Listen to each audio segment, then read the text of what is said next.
ನೀವು ಮೆಲ್ಬೋರ್ನಲ್ಲಿ ಇದ್ದವರು, ನಿಮ್ ಲೈಫ್ ಸ್ಟೈಲ್ಗೂ ಈ ಸಿನಿಮಾಕ್ಕೂ ನಿಮ್ಮ ಏನು ಭಾರತದ ಲೈಫ್ ಸ್ಟೈಲ್ಗೂ ಏನಾದ್ರು ಲಿಂಕ್ ಇದೆಯಾ? ಮೇಡಮ್ ಈಗ ಸಾಧಾರಣ ಅಲ್ಲೂ ನಾವು ಹೀಗೆ ಇದ್ವಿ ಮೇಡಮ್. ಆಸ್ ಎ ಸ್ಟೂಡೆಂಟ್ ನಾನು ಹೋಗಿದ್ದು, ಅದಾದ್ಮೇಲೆ ಒಂದು 2 years 1.5 year ಅಲ್ಲೇ ನಾನು ವರ್ಕ್ ಮಾಡಿದೆ. ಅಲ್ಲಿ ಆ ವರ್ಕ್ ಸಿಸ್ಟಮ್ಮು, ಅವರು ಆಫೀಸ್ ಸೆಟಪ್ಪು, ಆ ಕಾರ್ಪೊರೇಟ್ ಸೆಟಪ್ ಬೇರೆ ಇದೆ.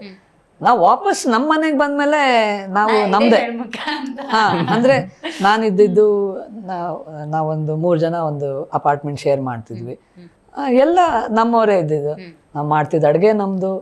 ಅಲ್ಲೂ ನಾವು ದೇವ್ರಿಟ್ಟು ನಾವು ಅಡುಗೆ ಮನೆ ಒಂದು ಮೂಲೆಯಲ್ಲಿ ಒಂದು ಟೇಬಲ್ ಇಟ್ಟು ಅಲ್ಲೂ ದೇವ್ರು ಇಟ್ಕೊಂಡು ಪೂಜೆ ಮಾಡ್ತಾ ಇದ್ವಿ.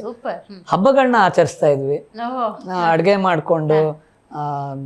ಆಮೇಲೆ ಅಲ್ಲಿ ಈ ಇಂಡಿಯನ್ ಅಸೋಸಿಯೇಷನ್ನು, ಕನ್ನಡ ಅಸೋಸಿಯೇಷನ್ ಎಲ್ಲ ಇದು, ಕನ್ನಡ ಸಂಘ ಎಲ್ಲ ಪ್ರತಿಯೊಂದು ನಮಗೆ ಖುಷಿ. ನಮ್ಮವ್ರು ಇನ್ನೊಂದಷ್ಟು ಜನ ಸಿಗ್ತಾರಪ್ಪ ಭೇಟಿ ಮಾಡೋಕ್ಕೆ ಅಂತ.